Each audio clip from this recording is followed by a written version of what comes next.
Okay, All good. right. Edie, Thank ready you. to do it? Yeah. Mhm. All Yeah, right, here I'm we go. excited. So 5, 4, 3, 2, and 1. All right, folks, welcome back. Very excited to have back Edy Nathan. Edie, welcome. Oh, it's so good to be here. Thanks for having Appreciate me. it. You're welcome. So Edie is a certified sex therapist and thought leader specializing in grief, trauma, and sexuality. She works with businesses, universities, and long-term care homes to help people understand how these areas filter through their lives and affect everything from creativity to productivity. Working together, she offers creative ways to deal with grief, trauma, and sexuality. Her book, It's Grief, The Dance of Self-Discovery Through Trauma and Loss. She examines the emotional and devastating impact of loss and trauma. She has a new book she's working on, which we're going to be talking about today. But Edie, welcome back. It's great to be here. Thanks. Awesome. So remind our listeners, before we get going here, where you're from originally and where you are currently. I'm originally from Chicago and still have family there. And I'm currently a little bit of a gypsy. So sometimes you might find me in the Berkshires in Massachusetts, and sometimes you might find me in Astoria, Queens in New York. And sometimes you might find me down south. So I'm bebopping around. Awesome, awesome. So you have a new book you're working on. Before we get there, give our listeners kind of a sketch of how all this started for you. This interest, this passion. Grief and the conversation of grief is not often an invited guest. And, we often, me included, will do everything to avoid it, push it down, and say, I am not dealing with this. But sadly, when I was 27 years old, I lost my partner and I was going into the corporate world as a trainer. And when I lost my partner, realized, wow, I have no one to talk to. No one understands what I'm going through. And I then decided to do a deep dive into how not only could I heal, and I use heal, not healing or heal to heal, not as a Mhm. means of getting over, but learning to live with the loss in my life. And because of Paul's death, I just changed the whole trajectory of my life and became a therapist, and then realized, my gosh, people are coming in and they're grieving, but they're not just grieving about the loss of a loved one. Or if they are, you know what's happening? There's complications, and those complications are often because there's been trauma. Mhm. So that led me to another deep dive, looking into trauma and complex trauma and how the duplicity of trauma and grief love to dance with one another. And as a therapist, realized, okay, so there's a whole sexual piece to this. So then became a sex therapist. And now I talk about the three things that people don't want to talk about: grief, sex, and trauma. I was just thinking to myself, I mean, it's not just grief, but people don't want to talk about it, and sex too. So, all right, how is it that you are able to, and we're going to talk about the book, but we're bringing up all these things. How is it Yeah. that you have the what? The courage, the strength, the audacity, the willingness to explore these topics that many of us don't want to talk about? Oh, we probably don't have enough time on this show to even go into that. Uh, Suffice it to say that I'm curious and that I've had enough pain in my life that I I don't want other people to have to walk around with a pain that they just keep swallowing. And what I've learned is that when you step into the pain, when you are curious about it, when you say, okay, I'm going to face you rather than swallow all that's going on, that it actually there's a mitigation of the Mhm. pain. And the reason that the first book is called The Dance of Self-Discovery is because it is a dance. And once the realization came, oh, you know what? I can't fight this because every time I fight it, it gets bigger. But let me partner with it and learn about it, be curious about it. which is off is a little bit about this next book, which I'm not ready to talk about here yet, but just to say that, oh, when we invite the grief in, when we invite the curiosity of what is going on here with this grief, with this trauma, with my sexual driver, and how has all of that been affected because of the losses in my life. And the book is not just about the loss of a loved one. It is about the losses that we have in our lives, and those losses Mhm. can also be the loss of the self. Mm. Yeah. All right. So moving on here, you, there's a project you're working on. How are we going to talk about that? What is it? This is a brand new topic, and people have not heard of this in the context from which I, you know, deliver it. Okay. So it's called sexual grief, and I'm calling it the sexual grief effect. The sexual grief effect is when someone has had a developmental sexual trauma. And developmental sexual trauma means anywhere on one's timeline, like they were unwanted, or they had a really bad first sexual experience, or aging, for men, erectile dysfunction, for women, menopause, disabilities, the timeline just from birth until we're no Mhm. longer here. I look at that timeline as one piece of where sexual grief impacts one's ability to live fully. And it impacts the ability to have relationships, it impacts the ability to be in the body fully. What happens in the sexual grief effect is that it doesn't just hit the developmental piece, it also hits a piece when someone has been sexually traumatized from a predatory event. So I'm looking at both predatory events and developmental experiences. And what each of these events and experiences, what happens with them is they they cause one to feel as if they're held hostage and they can't live their lives fully, can't get a job, can't Mhm. learn, can't be intimate.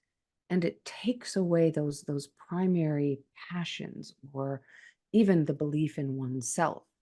And what this project is teaching people how to deal with the hostage taker, the sexual grief effect, and become their own hostage negotiators. And I know that using the word hostage right now, we're living Mhm. in a world where hostage is a really tough word. But when talking to people who've got the developmental hits that I just talked about and the predatory events and the use of that word, it sounds like you feel like these events and experiences have left you feeling like you're a hostage. It's like a light bulb goes off. It's like, Mhm. you're talking directly to me because that's how I feel. All right, let's get specific here. Give us an example of how these experiences or an experience might keep someone hostage, might keep them Okay. from living their lives in any manner of ways. Okay. So let's look at the developmental piece first. The developmental piece might be religious sexual trauma. In a religious sexual trauma, it's a developmental hit because nobody is purposely wanting to hurt that child. But what they are teaching that child is to have shame about their bodies. Don't touch, don't be sexually, don't explore yourself. Don't allow yourself the freedoms to understand who you are in terms of your gender identity. And you become locked, you Mhm. become imprisoned. And so many of these people who are coming out of these very religious cultural homes find themselves feeling that they've been held hostage. They've been told that, and these are true messages, that if they masturbate, they're either going to die or something's going to fall off. Mhm. And those messages, when you're 4 and 6 and 9 and 10, stay with you. And so what happens is it's hard to explore, it's hard to understand the self. And the sexual driver shuts down. The sexual driver, though a Freudian term, I'm not using it in that way, but it is one's lust for life. And it's Mhm, not just, I'm not talking about sex, I'm talking about how you live. mhm, So what I help people do is say, okay, let me first understand that I'm going to label this. This is sexual grief, and it is the effect of the sexual grief. It's a natural response to what happened. I'm shut down. I'm stuck. I'm trapped. So they talk to the part of themselves that's stuck and trapped. That's the perhaps the religious sexual trauma that's mhm, happened to them.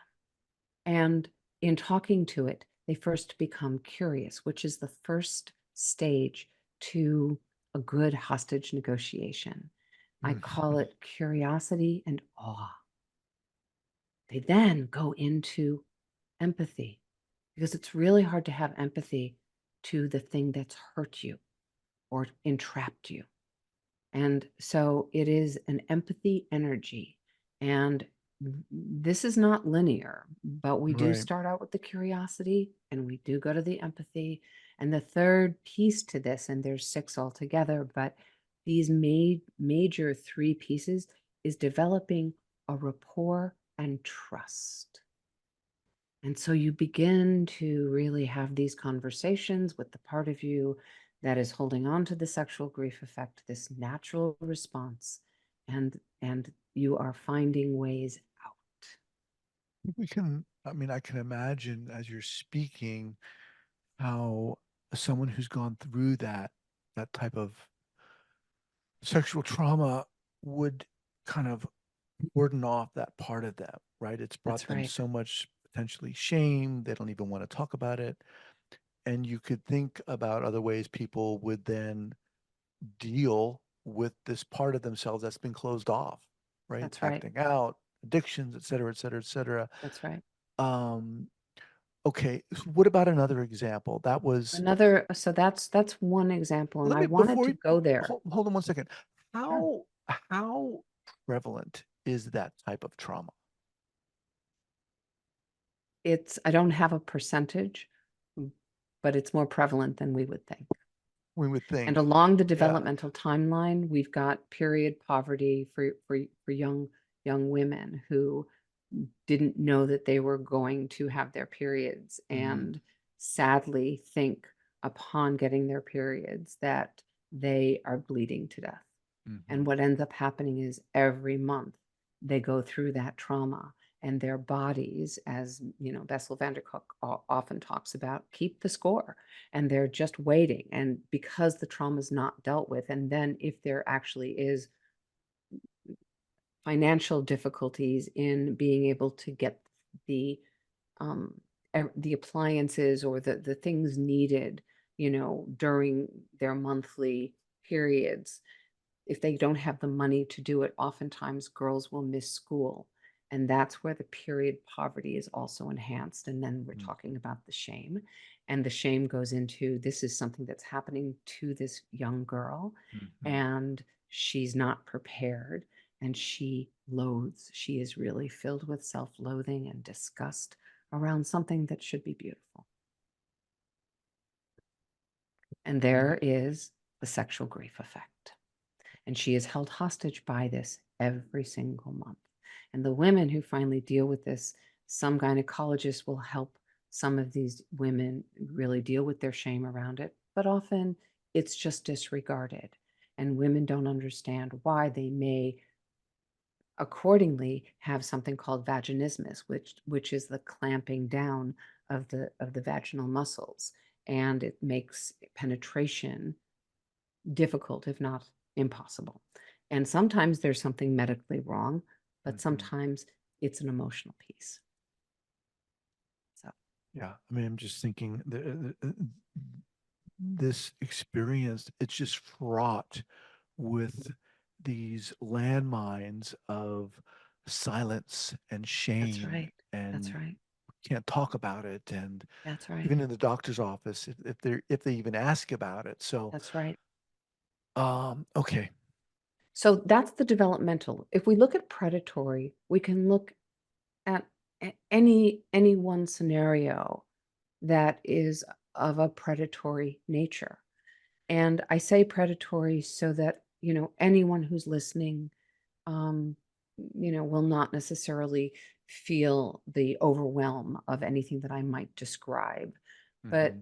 any kind of predatory event, which is not it is a situation that does not happen by choice. A predatory event is something that is done to you, and you have not made a choice about this. And it happens to boys, it happens to girls, it happens to people who are older, but there is usually an age range where it is most prevalent, which is often between the ages of 7 and 16. Hmm. And those predatory events cause so much harm in self esteem, in desire, in learning, in cognitive abilities, in focus. And children are often misdiagnosed. Oh, they've got ADD. Oh, they're depressed. And they're just medicated rather than actually doing a deeper dive and asking the questions. Has anyone ever touched you inappropriately? Did anything ever happen to you? Because the doctors don't want to know, and they don't want to do the deeper dive often. I'm not blasting doctors, Sure, sure. but and certainly our school systems, the teachers are supposed to, be aware, but oftentimes if there are, it will come to multiple absences versus really tracking something in terms of learning within the classroom. So, from an experience like that, and the one you mentioned previously, obviously, there's the trauma and everything that it involves, but we're also bringing in the grief piece here. So, Yeah. how does that come into play with what you're just talking about now? Well, when anybody is held hostage, there's grief. What's interesting is the APA, the American Psychological Association, did a big study on hostage survivors. And if you look at the list of words, the descriptions that the hostage survivors de- depicted as how they felt, it absolutely aligns with anyone who is a developmental sexual grief Mm. survivalist, or a predatory, sexual has had a predatory event that they've survived. So what we're seeing is that the grief is very much aligned with anyone whose grief is a big piece, just across the board, for any hostage survivalist. And I say survivalist because I think that we use the word survivor so often that it Mhm. loses its meaning. And so what I will do often is I will find different ways to express what's going on. And a survivalist means that you're standing up in the face of the event or the experience, and you're moving with it. And it's Mhm. not something you get over, it is something that you learn to integrate, and then you learn about who you are, and you grow your personal identity. You grow your sense of self, and your sexual driver, that driver that allows you to have that lust for life, that hunger to learn, comes alive again. Easier said than done, right? I mean, Oh, it is. yeah. I'm not saying that this is easy. I am saying No, of though, course not. and that's why I've been grappling, and I'd love to hear your thoughts on this, with the idea of what is healing. Because I think that so often in my world as a clinician, that the word healing has meant to some it's all better, Mhm. and it's not all better. It's right. Right. Right. I think, yeah. I mean, I think for me, it depends on the, the person and their situation. I mean, the first thing that came to your mind is, the first thing that came to my mind after you said that was, well, healing to me means, so about a year and a half ago, I went through a divorce. That was really hard. And for me, healing in that context would mean not being held hostage to the weight of that event and everything it means to me, because I still am. That's I very much still am. I'm still dealing with the X, Y, and Z of the intricacies of that coming out of nowhere and dealing with that on a day-to-day basis and everything it means. So, healing wouldn't mean that it never happened, or I would no. be never Or have you to think forget about it. it. Oh, Right, I'm healed. I've right, forgotten. No, right. right? But I think, we each have maybe different gauges at different stages of our life where That's that's going right. to be defined differently. Oh, absolutely. And I think that the sexual grief effect will consistently be defined and redefined. The notion here is giving people the agency Mm, to have the knowledge to say, "Oh, I'm going to be my own negotiator here, and I'm going to negotiate with the things that take me down. And mhm, what's taken me down right now is this memory or this pop in memory. And I'm going to take a time in moment. And this time in moment is to be curious or to have a little bit of empathy because I'm being really hard on myself right now.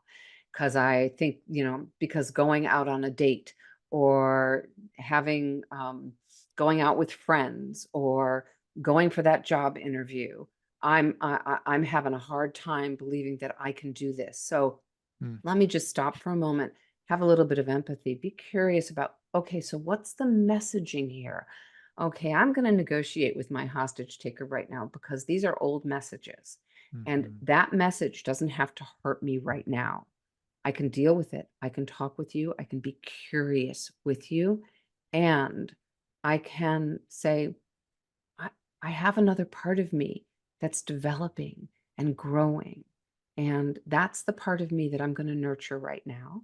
And it doesn't mean that I'm going to ignore the mhm, fear or ignore the fact that my mouth has just like gone dry and my throat is like just not saying the words. I'm going to remember what I've gone through, who I am in this moment. And if I can't do something, that's okay. mhm. And that's also negotiating with the hostage taker. Yeah, I love that. I mean, that's so powerful. The idea that there can even be healing within these Yeah. contexts for many of us is like, what? Yeah. I, I, Yeah. I can have Right? an agency. I can be curious about that. I can't That's even think about that. I cannot imagine. I did not experience any type of sexual developmental trauma that we're talking about here, predatory and so forth. To me, I can't imagine. I was bullied when I was a kid, which did jack me up and impact my life in many negative absolutely. ways. But the idea that, you're presenting this, I can see a lot of us, a lot of people, I can even feel, wait a minute, I can look at it in this way. I Yeah. can be curious about this and negotiate. That to That's right. me is that's mind blowing. And it's not instead of any work that anyone is doing here, okay? This is a yes and. So I don't want anyone to think, oh, well, Edie's talking about this and she's saying this is the way to do this. No, I'm saying whatever you're doing, keep doing it. This is Right. a yes and. Right. You becoming your negotiator and having the agency to say, you know what? I'm going to be curious. As terrified as I am, I'm going to be curious. Hey, okay, right now my mouth has gone dry. And the minute your mouth goes dry, instead of saying, okay, I'm going to ignore this, because Mhm. then you know what? the mouth goes dry, and then you start to sweat because you've ignored it, and then the anxiety starts, and then the heart starts pumping. Then you go into like you're freezing, you're flying away, and it's just all of the reactions to trauma occur. What if you start to identify, I know what my tells are: dry mouth, I start to get itchy. I start to think about something that has nothing to do with what's going on. If those are my tells of I am about to really not feel good, I'm just going to start to have a pop in memory. That's the moment of, oh, wait a minute, hold on, let me be curious. Okay, dry mouth, what's going on with you right now? Mhm. What are you afraid of? I'm right here with you.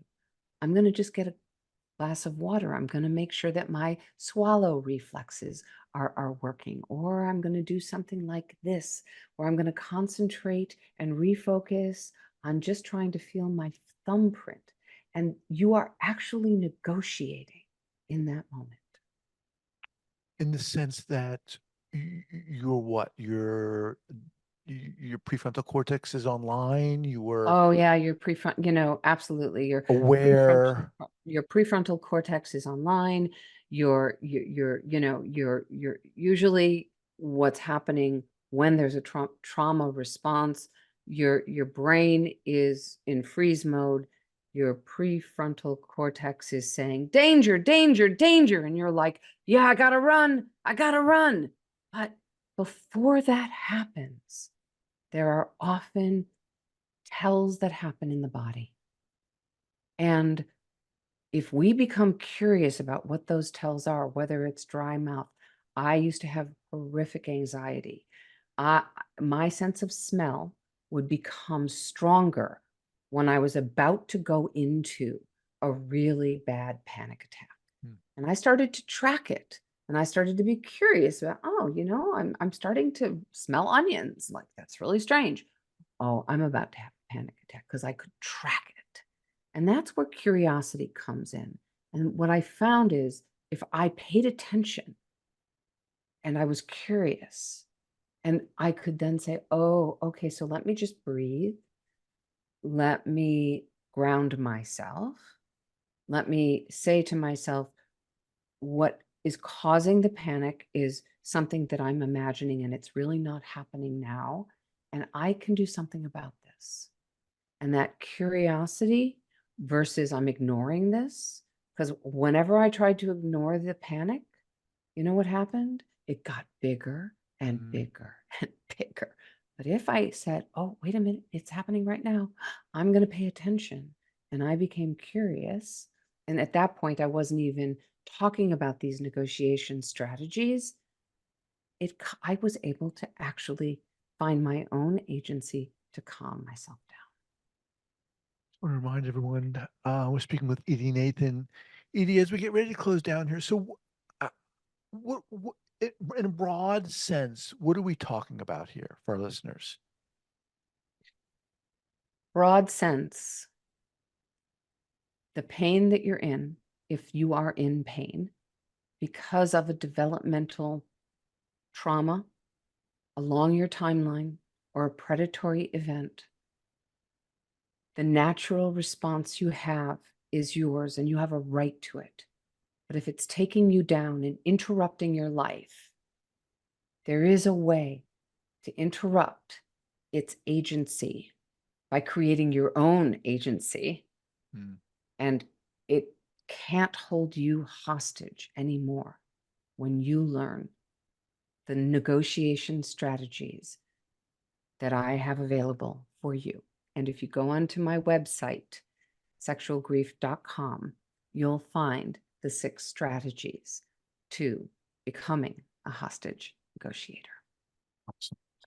All right, Edie, we'll have that listed up here at the show notes page at the traumatherapistpodcast.com.